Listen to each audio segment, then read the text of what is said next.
Hey there, Memory Lane folks. So I am here with my cousin, Rachel Raquel, and we're about to go inside because it is blazing in the city, okay? But we're about to go inside and chat it up and catch up with Rachel because she's been up to some real hot stuff.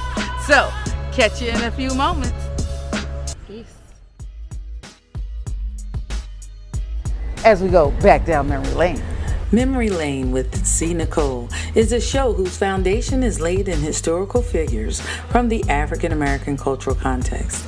While history is its foundation, art, fitness, food, fun, music, and travel, local that is, are its vehicles of choice to take the audience on an adventure throughout our past and present without ever losing its juice.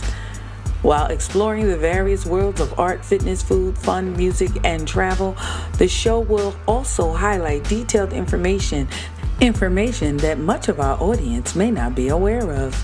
Information like which HBCU was given an indentured trust over what is estimated as $1 billion art collection. Who are the Hensonville heroes? Who are the Philadelphians whose strong stance against slavery led to the emancipation of black bodies during the late 1700s? What is a healthy alternative to the not so healthy Philly cheesesteak? There will be lots to explore, a lot to learn, and more fun than anyone could ever imagine while traveling down memory lane with CNichole.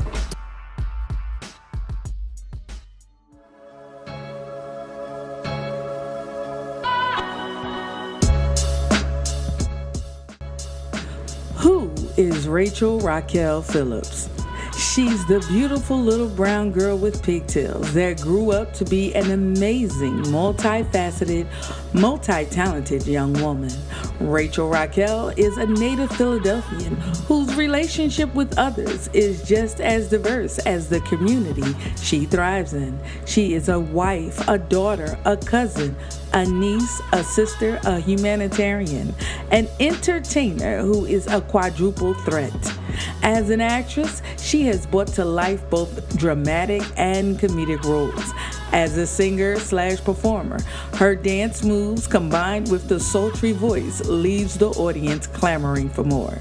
Between her performance and her appearance, Rachel sets the stage ablaze.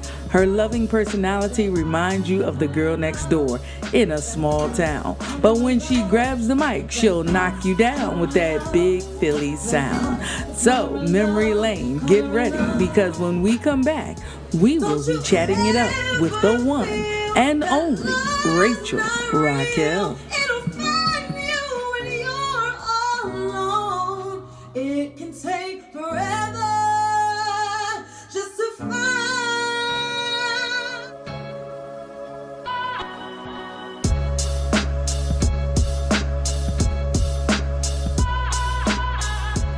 Watching Memory Lane with Dr.CNichole.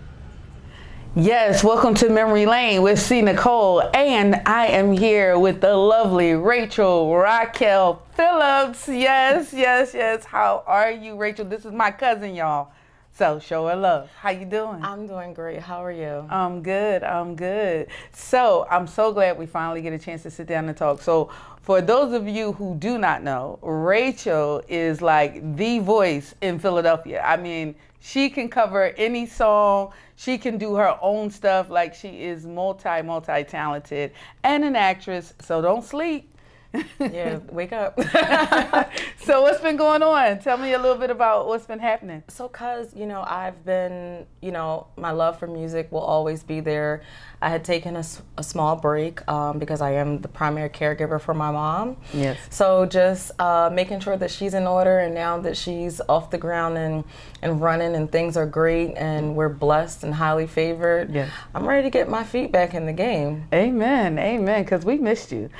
Yeah. And your mother is happy. She was all smiles when I went in there to see her. So I'm so glad that it's working out. So when you say you want to get your feet back in the game, tell us more, like what ideas do you have about doing that? Like, are you working on music? You in the studio? What's going on? So the Rachel Raquel that you guys knew before was this small town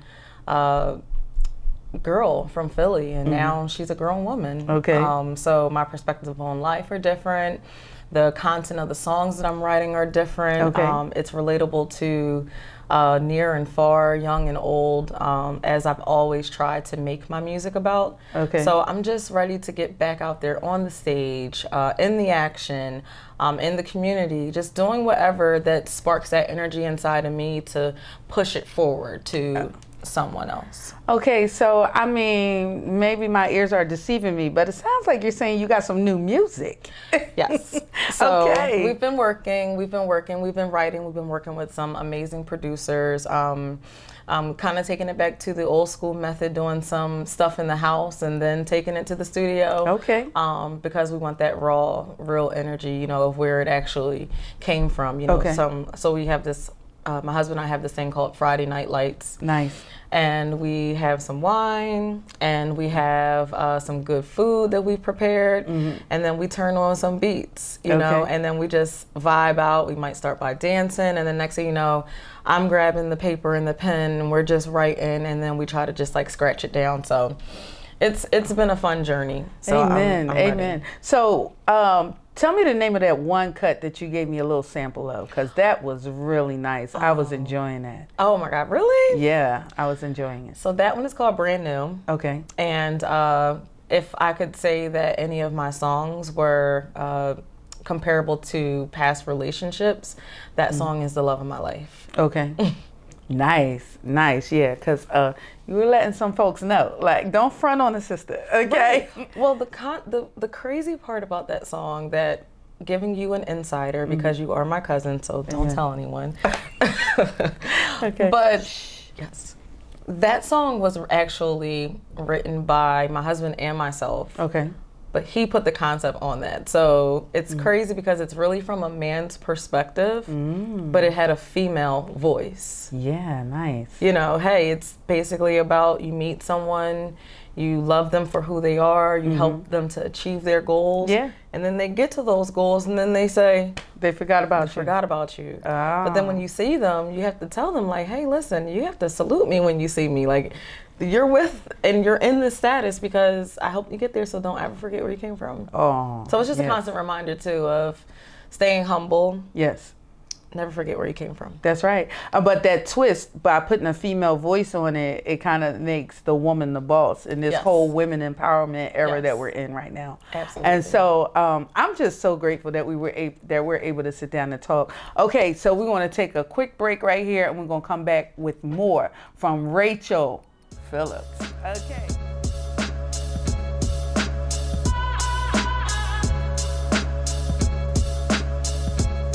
Now watching Memory Lane with Dr.CNichole. Yes, we are back. We are back at Memory Lane. And some things have changed for me too, cousin. You know that I graduated and now it's official. I am a doctor. So it's Dr.CNichole. Yes. Yes. Yes. Congratulations. Oh my goodness, that was a long time coming. So now we can just really focus and hit the ground running because school is behind me. You're back on the scene. Yes. I'm loving this. I look forward to covering some of your stuff. But before we get so far ahead in the future, tell me a little bit about what you've been doing since we last seen you, since you were last hitting the stages in Philly. So I've just been, doing the same background noise that I've always been doing. I've always kept a 9-to-5 and a side hustle. Yes. On the front and the brakes of turning into something. Yeah. But just being an entrepreneur. As some people would say, humanitarian. Okay. I've been doing some nonprofit work. Okay. Not fully organized, but just getting out there in the communities. COVID was a great battle for so many people, Yes. and we're just so thankful for the people that were there to help, in the front lines and help those individuals when they were at their most fearful points in life. Right. I had ran a fundraiser called the Unforgotten Community. Okay. And it's for elderly individuals. Okay. And what I did was I raised money to get tablets for the nursing homes in the city of Philadelphia. I mean, I wish I could have expanded it past there, but this was just something that started off small. And we supplied the nursing homes with 150 tablets. Nice. So that the loved ones would still be able to connect and communicate with with their loved ones. Yeah, and I mean, that was a big thing during COVID, like, because they couldn't see them physically, but to be able to see them on an iPad or a tablet, you know, that meant the world to people. It meant a lot. That was really a blessing. And I do want to say this, shout out to another doctor, Dr. Olivia Carter, in Connecticut. She actually started the initiative. Okay. And I said, you know what, that is amazing. I want to, if you don't mind, I want to take it over to Philly and push some force on it. So I'm just happy to have like some strong family members in my tribe that I can call my loved ones like yourself. Oh, thank you. And, you know, just keep pushing that initiative forward. That's what it's about. It's about empowering each other. You know, That's if right. I see you doing something, it's not me copycatting. It's me trying to make a better situation of what's going on here, too, so we can just keep pushing that across the world. Right. That's right. I mean, together we can go very far. Absolutely. And a lot of people don't realize that. They want to do everything alone, but alone is not where it's at. Together we go far. Exactly. So, so what else have you been doing? Like, what have you done in terms of what are some of your side hustles? So, because people want to know. They want to know, like, how can I get a little bit of bread while I'm pursuing my dreams? And it's so strange you say that, because whenever like I comment on some of my fellow Philly artists, shout out to Suzanne Christine, shout out to Tia, so many other wonderful, amazing artists in the city, but they're always saying, girl, I know you got something going on. What are you doing right now? And I'm like, well, so I do some HR consulting on the side. Nice. Where I come in and I implement programs for diversity, equity, inclusion. Did you hear that? We'll be back with more of our incomparable conversation with Rachel Raquel right here on Memory Lane with Dr.CNichole. This week's African American historical footprint belongs to none other than the incomparable Marian Anderson. Marian Anderson was born on February 27th, 1897 in Philadelphia, Pennsylvania, and she died on April 8th, 1993 in Portland, Oregon. She was an American singer and one of the finest contraltos of her time. Anderson displayed vocal talent as a child, but her family could not afford to pay for formal training. From the age of 6, she was tutored in the choir of the Union Baptist Church, where she sang parts written for bass, alto, tenor, and soprano voices. Members of the congregation raised funds for her to attend a music school for a year. At 19, she became a pupil of Giuseppe Borghetti, who was so impressed with her talent that he gave her free lessons for a year. In 1925, she entered a contest with 300 competitors and won first prize, a recital at Lewisohn Stadium in New York City with the New York Philharmonic Orchestra. Her appearance in August 1925 was a great success, although many concert opportunities were closed to her because of her race. She appeared with the Philadelphia Symphony and toured historically black colleges and universities. She made her European debut in Berlin in 1930 and had a highly successful European tour in 1930, 1932, 1933, 1934, and Rica, and in 1938 through 39. Once again, she toured Europe. In 1939, however, she attempted to rent concert facilities in Washington, D.C.'s Constitutional Hall, owned by the Daughters of the American Revolution, and was refused because of her race. This sparked widespread protests from many people, including Eleanor Roosevelt, the First Lady at the time, who, along with many other prominent women, resigned from the Daughters of Revolution. Arrangements were made for Anderson to appear instead at the Lincoln Memorial on Easter Sunday, and she drew an audience of 75,000 people. On January 7th, 1955, she became the first African American singer to perform as a member of the Metropolitan Opera in New York City. Before she began to sing her role of Ulrica in Verdi's Un Balls in Mascara, she was given a standing ovation by the audience. In 1957, Anderson's autobiography, My Lord, What a Morning, was published. The same year, she made a 12-nation, 35,000-mile, 56,000-kilometer tour sponsored by the Department of State, the American National Theater and Academy, and Edward R. Murrow's television series, See It Now. Her role as a Goodwill Ambassador for the United States was formalized in September 1958 when she was made a delegate to the United Nations.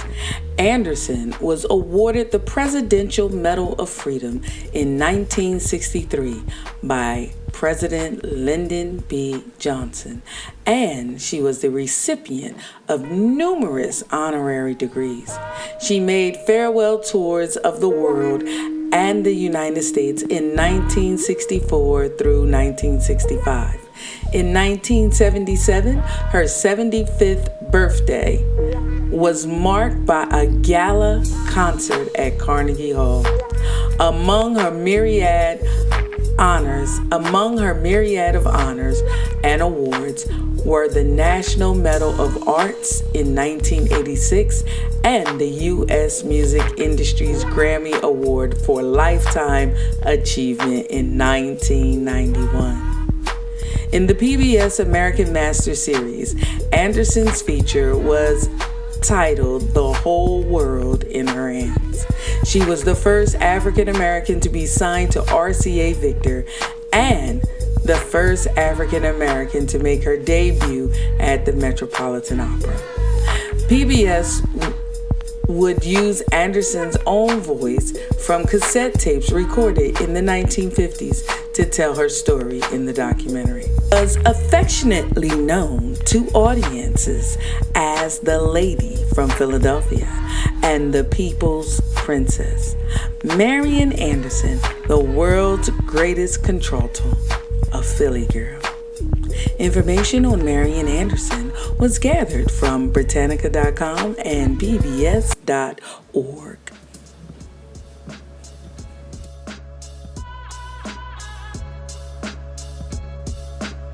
You are now watching Memory Lane with Dr.CNichole.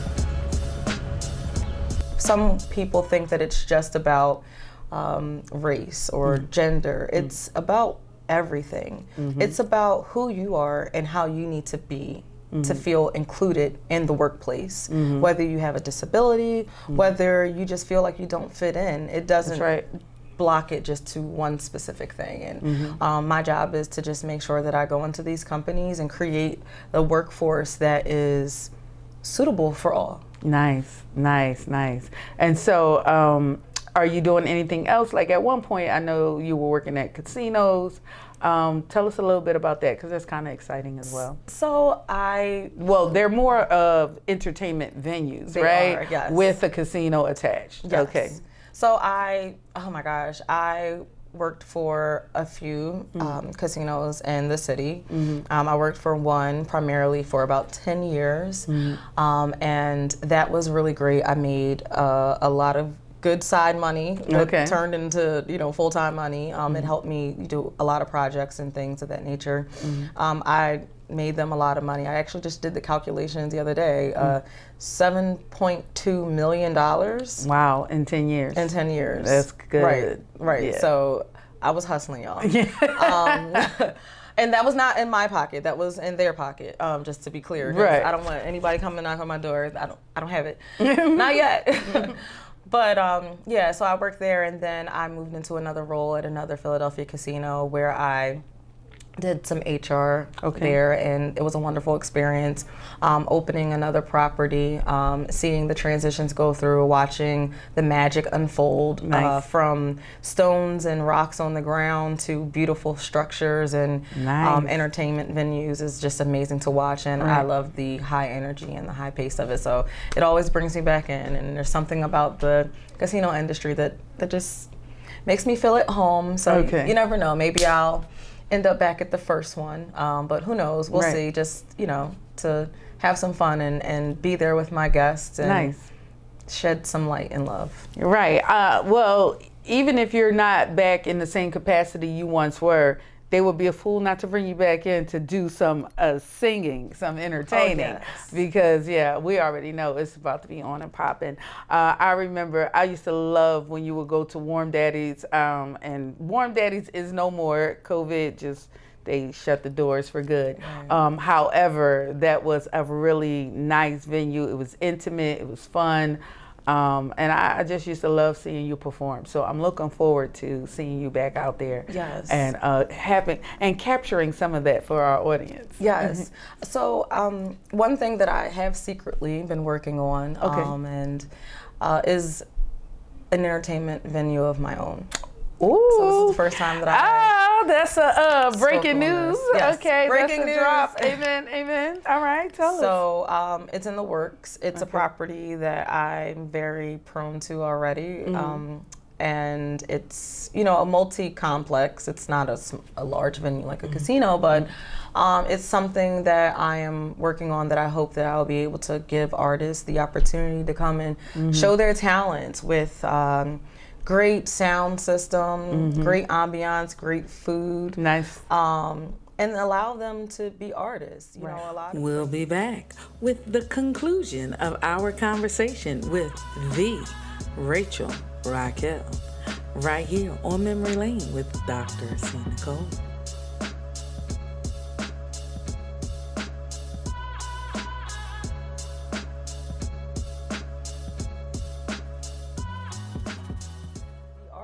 You know, a lot of places in Philadelphia, I'm pretty sure it's going on across the U.S. You know, a lot of places have these venues that they know that people love to come to see live music, and they belittle the talent by not paying them or giving them these outrageous contracts to fulfill before they're able to perform. I remember what it was being a broke, starving artist where I just wanted to perform. I just wanted to get on stage. I wanted my people to come and see me, and I sell hundreds of tickets, and then at the end of the night, I'm leaving with $50. And you have to pay your own and I have band. to still pay my band, and that's all coming out of my own pocket, you know, and I think it's unfair, truly. And I just hope that this one venue can just be the one safe haven for starving new artists to come to truly show their talent and be who they want to be. So will there be some mentoring going on for the new talent? Absolutely. Nice. Absolutely. Nice. My mind is an open book. And I'm available, and I'm always willing to share what I have. Amen. Amen. Because, you know, there are a lot of like nuances. Like you have talent who they are talented, they are gifted. However, they just need a little polish with the performance, and you have that. And so that would be a wonderful thing to know that you're like passing that on. Oh, yeah. Yes. A few years ago, I worked with an artist. Her name is Blessing. Okay. Blessing, and yes, that's her real name. An amazing artist. She has such a cultural background. She started early as a classical pianist. Okay. And then she started writing. Her dad knew something was very special about her. Okay. So I heard her for the first time, and I said, you know what? We're going to turn her into a monster house. And we worked with her throughout that year on her project and got her to now where she's shopping deals. But it was just an experience for myself because, you know, working through the transition of being a caretaker for my mom, it was hard for me to make that leap back into music. And honestly, she gave me that faith that I need, because putting everything into her that I know that I needed as an artist in her lane. Nice. It was easy for me to give her those things and tell her, like, hey, this is what you're going to run up against, and you need to be prepared. Yes. You know, and those are things and lessons that it was a learning experience for me as well. So Yes. I love mentoring. I love helping people, just giving whatever I can, because it's a win-win. Yes. Yes, that's wonderful. You know, being in education myself, that's one of the things is I try my best to deposit what I know I needed and I didn't get. So Right. it's like, okay, if I see somebody who's in that space, let me give them what I know I needed, and make sure I'm listening that it's what they need. Right. You know what I mean? So that's wonderful. Well, we look forward to what's coming next, Rachel. And so, yeah, just keep us on speed dial, you know, hit me up and let me know what's coming up so that we can be there to support you. Absolutely. All right. First Love you. call. Love Yes. you too.